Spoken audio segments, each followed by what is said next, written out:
If you're new to Tinkercad, you'll see that when you start a new design, it will make a name for you. So mine is called Epic Go-Go. You want to change this name to something that represents the item that you're designing in Tinkercad.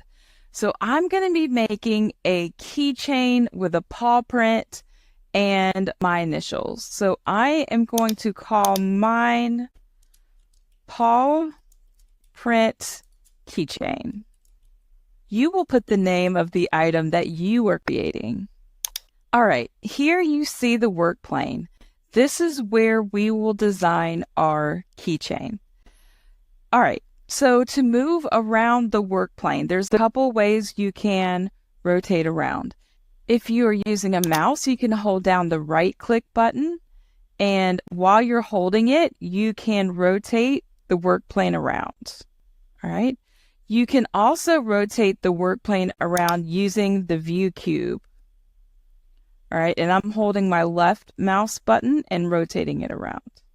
The first thing I'm going to do is make the base for my keychain. The shape I'm going to use for the base of the keychain is a hexagon. Go to the shape menu and look for the polygon shape. Click on it and drag it to the work plane. You can see that the Shape Inspector window appears. The Shape Inspector window gives you additional options for shapes. For the polygon, you can change the color and change the number of sides. I'm going to keep it 6 sides, but of course you can change it if you wish. Now I'm going to work on the size of my base shape. We need to make sure a keychain is a small size so that it will print quickly. Before we change the size, we need to change the units from millimeters to inches. To change from millimeters to inches, click on the Settings button located at the bottom right of the screen. We are going to change from millimeters to inches. So click on Inches, and then click on Make Default, and then click on Close Settings. Now we have changed from millimeters to inches. We want to keep it less than or equal to 2 inches wide by 2 inches long and 2/10 of an inch high. To see the size of the shape in Tinkercad, we can click on the corner handles, the white squares that appear when we click it. We can change the size by clicking a corner handle and dragging it, but sometimes it's hard to get the exact size we want by doing it this way. So what we're going to do is click on the corner handle, and then these white boxes that appear, we can actually click on those and put in the size that we want. I want mine to be the maximum size of 2 inches wide by 2 inches long. So I'm going to type in 2 and 2. For the height, we're going to rotate the work plane. This box will tell us the height of our shape.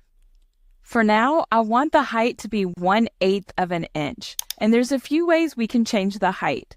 One way is to grab the white box with your left mouse button and pull it down to the height that you want until it's 1/8 of an inch. Okay, if you want to type it in, it's 0.125. I may need to adjust this height later after we add the graphic and text to the keychain. Let's talk about the shapes that are good for 3D printing and the shapes that aren't as good for 3D printing. The shapes on the left are the cylinder, the heart, the star, and the polygon. All of these shapes are good for 3D printing because they are flat on the bottom. So if we turn the work plane over, we see that all of these shapes are flat on the bottom. Now let's talk about the shapes on the right. We have the sphere, the torus, and the diamond shape.